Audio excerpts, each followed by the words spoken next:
జగన్ పై మంత్రి నిమ్మల రామానాయుడు మండిపడ్డారు. పాలకొల్లు నియోజకవర్గం ఏనుగువాని లంకలో 10,92,00,000 రూపాయలతో అవుట్ ఫాల్స్ స్లైస్ అభివృద్ధి పనులకు మంత్రి నిమ్మల రామానాయుడు శంకుస్థాపన చేశారు. ఈ సందర్భంగా ఆయన జగన్ పై ఫైర్ అయ్యారు. జగన్ కి అధికారం కోల్పోయాక ప్రజలు గుర్తుకొస్తున్నారని మంత్రి అన్నారు. 5 ఏళ్లు అధికారంలో ఉండి రాష్ట్ర అభివృద్ధిని ప్రజలను పట్టించుకోలేదని, అధికారం అడ్డుపెట్టుకుని ఇసుక, మైనింగ్, లిక్కర్, భూ కబ్జా చేశారని ఆరోపించారు.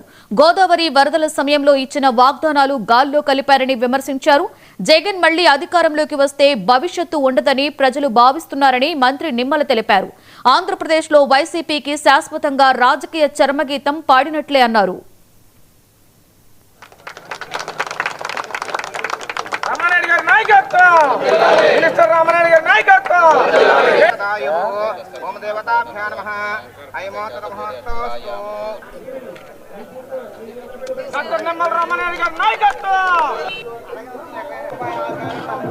ఈ అవకాశం ఇచ్చిన మీ అందరికీ జనవరుల శాఖ మంత్రి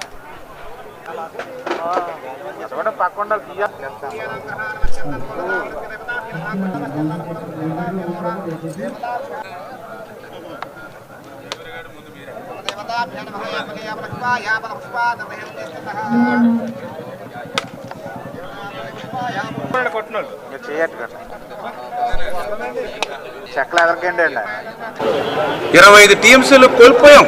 గత 5 సంవత్సరాల వైసీపీ నిర్లక్ష్యం. మళ్ళీ ఈ సంవత్సరంలోనే ఆల్రెడీ గేట్లు మళ్ళీ పునర్నిర్మాణం చేస్తూ ఉన్నాం. తుంగభద్ర ఈ సీజన్ కల్లా తుంగభద్ర కూడా కొత్త గేట్లు ఏర్పాటు చేయాలి. అంటే ఇట్లా పనిచేసేటువంటి ప్రభుత్వం, రైతు ప్రభుత్వం ఉంటే ఈ రకంగా రైతులకు మేలు జరిగేటువంటి కార్యక్రమాలు ఒకదాని వెనుక ఒకటి జరుగుతూ ఉంటాయనే దానికి ఈ పనులే ఒక నిదర్శనం అని చెప్పి తెలియజేసుకుంటూ, ఈ రకంగా ఇంత రైతు పక్షపాతిగా పనిచేసేటువంటి ఈ ప్రభుత్వాన్ని మరి జగన్మోహన్ రెడ్డి గారు, ఎందుకంటే నిన్న మొన్న మాట్లాడుతూ ఉన్నారు, ఇంకా సంవత్సరంన్నర తర్వాత నేను పాదయాత్రలో వస్తాను, 1 సంవత్సరంన్నర ప్రజల్లోనే ఉంటాను, పాదయాత్ర చేస్తాను అని అంటూ ఉన్నారు. అంటే గతంలో కూడా నీ పాదయాత్ర చూసి నువ్వు ఒక్క ఛాన్సు అంటే ఏదో చేస్తావు అని చెప్పి ఊహించి ఆ రోజు పాపం 151 సీట్లు ఇచ్చారు, 50% ఓట్లు ఇచ్చారు. మరి ఏం చేశారు 5 సంవత్సరాల అధికారంలో? అంటే అధికారం ఇస్తే తాడేపల్లి రాజప్రసాదానికి పరిమితం అయ్యారు, తాడేపల్లిలో మొద్దు నిద్రపోయారు. ఇక్కడే మాకు గోదావరి వరదలు వస్తే ఏరియల్ సర్వే చేసి గాల్లోనే వాగ్దానాలు ఇచ్చారు, గాల్లోనే కలిసిపోయే ఆ వాగ్దానాలన్నీ కూడా పరిస్థితి.